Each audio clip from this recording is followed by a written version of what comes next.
They see themselves as the real government, prioritizing debates with other bureaucrats on the global stage over serving the people they represent.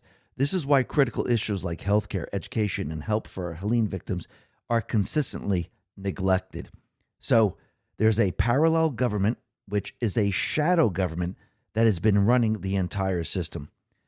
But Speaker Johnson lets everyone know that Elon broke the code. Eric Doherty put this out and said, House Speaker Mike Johnson just said that Elon Musk is inside the federal agencies with new algorithms crawling through spending transactions. Tech bros are going to save our budget. Elon has cracked the code, he says. He is now inside the agencies. So he basically cracked the entire system wide open. People now can see the shadow government or the parallel government, and you could see how it operates. And this is something the corrupt politicians don't want anyone to see. This is what they've been trying to hide, but it's too late. It is now out in the open, and every day that passes, it gets worse and worse for them. Mariana Fowl put this out and said, this is what Elon says, we need to get the government out of people's lives. I've had many conversations with Trump, who is very much aligned in thinking that we need significant government reform. We need to get the government out of people's lives and have America be the land of liberty, which is what has made America great. It's the land of liberty and opportunity. You maximize people's personal freedom and make sure that getting ahead is a function of hard work and talent. An honest day's work, that's really what should get people ahead. That's the only thing. And he's absolutely right. We need government out of our everyday lives. And when we talk about that, we're talking about regulations. We're talking about taxes. We're talking about everything that they implemented in the past. And once all that's gone, people can thrive. You don't need a nanny state. They created the nanny state because they wanted to control. They wanted you to think you needed a nanny state. You didn't. Because as the system continually breaks down, those certain people in this country cannot survive because the system is not designed to help you improve. It's to actually put you on the nanny state. And this is exactly what's been happening. And the system is designed where the shadow government, the parallel government, they're able to use the money for their own agenda. But now it's being ripped apart completely. But you can see out in Europe, they're having a little bit more difficult time. And you can see there's censoring that is still going on. Cillian put this out and said France has shut down a right-wing TV channel, C8, because they breach broadcasting guidelines by not being diverse enough in their content. C8 had millions of viewers but will permanently cease broadcasting next Friday. France has just proved J.D. Vance was right. Well, it looks like Trump and Vance are right again. And out in Germany, we can see that the Conservative Party has won, not AfD, but the other Conservative Party. And I do believe very soon, just like Keir Starmer's, who's a Conservative Party, they won. I do believe soon people can start to realize that this isn't truly a Conservative Party.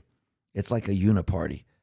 And sometimes you got to show the people. But Trump, he put this out on Truth. He said the following: looks like the Conservative Party in Germany has won the very big and highly anticipated election. Much like the USA, the people of Germany got tired of the no common sense agenda, especially on energy and immigration, that has prevailed for so many years. This is a great day for Germany and for the United States of America under the leadership of a gentleman named Donald J. Trump. Congratulations to all. Many more victories to follow. But when you look at the next German Chancellor, Friedrich Merz, he is now criticizing Trump and Musk and says NATO could be finished soon, calls for independent European defense capabilities. But you know Trump, he's going to be able to play this guy like a fiddle. But what's very interesting is that before the election, Merz and the CDU party promised far-reaching border controls to curb illegal migration. As soon as he was elected, guess what he did? He went back on that promise. Well, that should tell you everything you need to know, which means their days are numbered. Basil the Great put this out and said, amongst young men, the AfD is the number one party, and amongst young women, it's number two. It's nice to know that some young people see through the leftist propaganda on college campuses. Elon responded to this. Remember, Elon was supporting the AfD party. He says then it's only a matter of time before AfD wins. And he's absolutely right.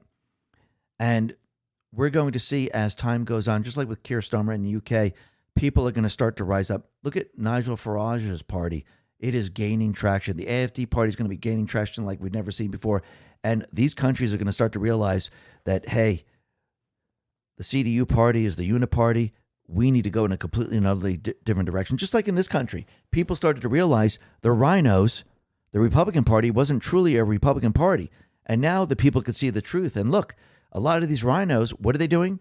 They're retiring. They're getting out. They're not running for re-election.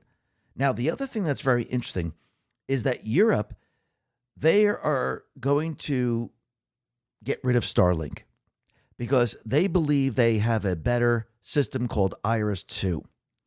And they're saying that Iris will make Starlink obsolete and provide permanent global coverage. Well, Tim Farrar says good luck with that. And Elon, well, he said laugh out loud. So what is Iris 2? Well, first of all, it won't kick off services until 2029, 2030, leaning on interim Gov's ATCOM capacity from 2025. Starlink's 5-year head start means it will likely keep dominating mass market broadband since it's around $99 a month versus Iris 2, which is untested and they don't have a price. Now, once again, the EU is trying to build this, and you know what happens when the government tries to build it. It's going to go over in costs. It's not going to work that well. And I do believe the system that they're setting up will probably have censoring software already built in, and they will be able to block and censor people. And I think in the end, they're going to lose out because they're going to realize, the people are going to realize that I'm not going to use the system. I'd rather use Starlink because if I use this system, they can compare it. I get censored here. I can see everything over here. So I don't think it's going to work the way they think it's going to work. Now, I do believe that Europe, as they're supporting Ukraine, I don't think it's going to work the way they think it's going to work. Right now, Ursula von der Leyen wants to send billions of euros to Ukraine and scale up arms production. Now, remember, the EU, they loan the money to Ukraine compared to the United States, where the United States just gives the money to Ukraine, where they can launder the money. So Ukraine actually has to pay it back. And what's very interesting, and Amuse put this out, leaders have arrived in Kiev urging Zelensky to stay the course and refuse efforts by Trump administration to end the war. Basically, the leaders from Canada, Spain, Sweden, Finland, Norway, Denmark, Iceland, Estonia, Latvia, and Lithuania, they're saying, no, let's continue with the war. We don't want peace. That's really what they're saying. So the people are listening to this saying, why do they want the war to continue? Let's have peace negotiations. Doesn't that make more sense? But these individuals are saying they rather have war. Well, that should tell you everything you need to know. But Zelensky, he has offered to resign in exchange for peace and NATO entry. Does anyone care if he's there or not? He has a 4% approval rating. He doesn't matter anymore. This is why he's not having elections. He'll be forced out in the end. And it looks like that we're getting very, very close to a deal out in Ukraine. Macron visited Trump, and it looks like Trump grabbed his hand, and it looks like Macron was a little squeamish. I think Trump was basically squeezing it very, very hard, sending a message. But Trump, he put this out on Truth. He said the following: today, President Macron of France joined me in the Oval Office to speak to the G7 summit. The meeting was convened by Governor Justin Trudeau of Canada, the current chair of G7, to acknowledge the third anniversary of the Russian-Ukraine war, which would have never started if I was president.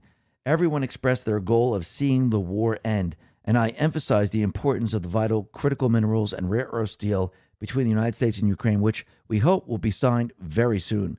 The deal, which is an economic partnership, will ensure the American people recoup the tens of billions of dollars in military equipment sent to Ukraine, while also helping Ukraine's economy grow as this brutal and savage war comes to an end. At the same time, I'm in serious discussion with President Vladimir Putin of Russia concerning the ending of the war, and also major economic development transactions which will take place between the United States and Russia. Talks are proceeding well. So Zelensky and actually the other leaders, they have no say in this whatsoever. Clandestine put this out next, and said, "You might see reports Zelensky willing to resign, but I'm here to tell you he never had any say in the matter. Zelensky is a puppet of CIA State Department, and now Trump holds the key to the castle. Any talk from Zelensky is purely theater. Trump and Putin have already decided Zelensky's fate, and if he refuses, the flow of money and ammunition is shut off. Ukraine will collapse rapidly as their front lines already are deteriorating consistently, and Putin will take all of Ukraine anyways. Zelensky has no leverage whatsoever. He's putting on a show to make it seem like he's fighting for Ukraine at the negotiating table, but in reality, Zelensky's fate is already sealed. There is no scenario in which Zelensky remains in power, and he's absolutely right. He is absolutely meaningless at this point. And once Trump and Putin have peace, Zelensky, he's out. There will be elections, and the people of Ukraine who are sick and tired of the war, they will vote to end the war by voting the person that they want in there.